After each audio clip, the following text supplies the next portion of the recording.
नमस्कार दोस्तों, राजस्थान सरकार ने महिला और नागरिक सुरक्षा के लिहाज से रोडवेज बसों में पैनिक बटन लगाया।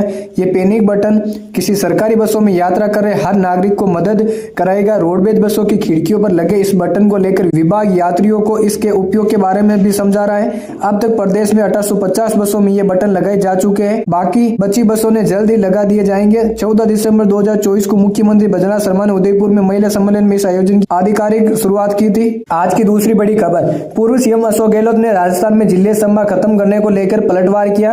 गहलोत ने कहा, राजस्थान के अंदर एक साल में ऐसी निकम्मी नकारा सरकार रही जिसने कोई काम नहीं किया। एक साल में इनकी क्या उपलब्धि रही ये बताते ही नहीं, ये बताइए एक साल की उपलब्धि क्या है। गहलोत ने कहा, सरकार ने 9 जिलों को समाप्त कर दिया, इनको कोई पूछे नहीं कि आपकी उपलब्धि क्या है, ये जिले खत्म करना ही उपलब्धि बताएंगे। गहलोत प्रदेश कांग्रेस मुख्यालय में मीडिया से बातचीत कर रहे थे। गहलोत ने कहा, मरणोपरांत पूर्व प्रधानमंत्री डॉक्टर मनमोहन सिंह के सम्मान का केंद्र ने ध्यान नहीं रखा। स्मारक बनाने पर केंद्र ने विवाद पैदा किया। जहां दाह संस्कार करते हैं वहीं स्मारक बनता है। राहुल गांधी ने ऑफर भी किया था कि इंदिरा गांधी और राजीव गांधी का जहां स्मारक है वहीं बना दीजिए। उसके बावजूद भी विवाद पैदा करवाया गया। जब सरकार नाकाम रहती है तो ध्यान डाइवर्ट करने के लिए इसी तरह विवाद पैदा करती है। गहलोत ने कहा, पूर्व पीएम मनमोहन सिंह के मामले में अगर एनडीए सरकार खुद ही आगे आकर उनके लिए स्मारक बनाने का काम करती तो ये विवाद पैदा ही नहीं होता। देश के पहले प्रधानमंत्री है जिनका दाह संस्कार निगम बोध घाट पर हुआ, इसकी क्या जरूरत थी। इसे लेकर पूरे देश में बहुत रिएक्शन है। वो एक महापुरुष के रूप में स्थापित हो गए थे, उनका दाह संस्कार इस तरह किया। राहुल गांधी और खड़ग ने मुद्दा उठाया। केंद्र सरकार और बीजेपी के लोग अब सफाई देते हुए घूम रहे हैं। जो पूरे देश से इन्हें फीडबैक मिला तो कह रहे हैं कि हम स्मारक बनाएंगे। आज की तीसरी बड़ी खबर, देश भर में मोबाइल चोरी और स्नैचिंग के लगातार बढ़ते मामलों के चलते सरकार ने ऑनलाइन ट्रेस सुविधा जारी की। शिकायत दर्ज कराने से लेकर ट्रेस करने तक की प्रक्रिया को आसान करते हुए ऑनलाइन कर दिया।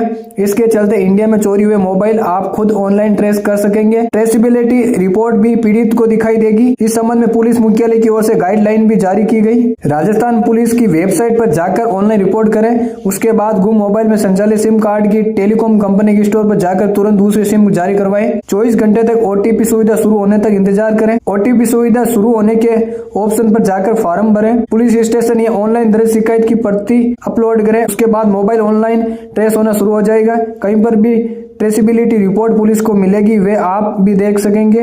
ट्रेस होने के बाद संबंधित थाने से संपर्क करें, मोबाइल ले सकेंगे। उसके आज की चौथी बड़ी खबर, कोटपुतली में बोरवेल में पंछी चेतना की मौत की आशंका बढ़ गई।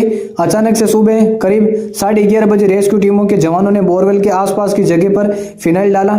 थोड़ी देर में चेतना बोरवेल से बाहर आ सकती है। उसे लाने के लिए एनडीआरएफ के जवान अंदर चले गए। इससे पहले बोरवेल के पास जगह जगह कपूर भी जलाया गया। अधिकारियों ने परिवार से बातचीत भी की। इससे पहले जिला कलेक्टर कल्पना अग्रवाल ने दावा किया कि बोरवेल के अंदर टीम को चेतना की लोकेशन मिल गई, उसे कुछ देर में बाहर निकाला जा सकता है। हालांकि इससे पहले भी अधिकारी चेतना को बाहर निकालने के अलग अलग दावे करते रहे। किरतपुरा के बड़ियाली की ढाणी में करीब 700 फीट गहरे बोरवेल में चेतना 23 दिसंबर को गिर गई थी। इससे पहले भी उसे निकालने की 5 से ज्यादा कोशिश फेल हुई। पूरे रेस्क्यू ऑपरेशन को लेकर प्रशासन की प्लानिंग पर भी सवाल उठते रहे। बोरवेल में फंसी चेतना करीब 8 दिन से कोई मूवमेंट नहीं कर रही है। आज की 5वीं बड़ी खबर, नया साल यानी 2025 अपने साथ कई बदलाव लेकर आए हैं। इन बदलावों का असर आपकी जिंदगी और जेब पर भी होगा। Maruti Suzuki, Honda, Tata Motors, किया इंडिया और JSW-MG मोटर इंडिया की गाड़ियां महंगी हो गई।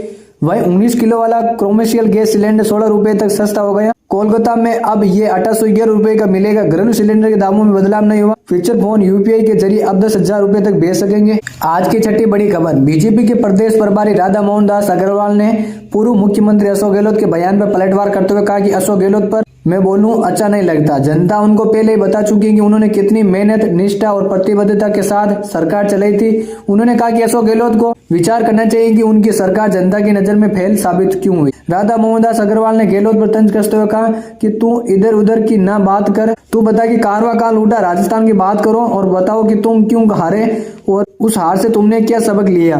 मणिपुर बहुत दूर है। दरअसल गहलोत ने मणिपुर हिंसा पर वहां के मुख्यमंत्री द्वारा माफी मांगने पर कहा था कि जनता उनकी माफी को स्वीकार नहीं करेगी। अग्रवाल ने वजुंधरा सरकार को नकारा और निकम्मा कहने के गहलोत के बयान पर भी पलटवार करते हुए कहा कि वे बैठकर मूल्यांकन करते रहे। हमारा चुनाव 4 साल बाद है। हम चुनाव में पहले से भी ज्यादा सीटें लेकर आएंगे। हम मुख्यमंत्री के नेतृत्व में इस बार हमारी सरकार ने 1 साल में क्रांतिकारी काम किए, अपराध को नियंत्रित किया। हम समाज के सभी वर्गों को एक साथ लेकर चले, भ्रष्टाचार पर पूरी तरह से नियंत्रण रख, जनता को सुशासन दिया। आज की 7वीं बड़ी खबर, प्रदेश में 25 लाख से ज्यादा लोगों की सामाजिक सुरक्षा पेंशन का सत्यापन नहीं हो पाया। इसकी आखिरी तिथि 31 दिसंबर तिथि आगे नहीं बढ़ी तो इन लोगों को पेंशन बंद हो सकती है। एक बार पहले तिथि बढ़ चुकी है, अब दूसरी बार की संभावना कम है। प्रदेश में सामाजिक सुरक्षा के कुल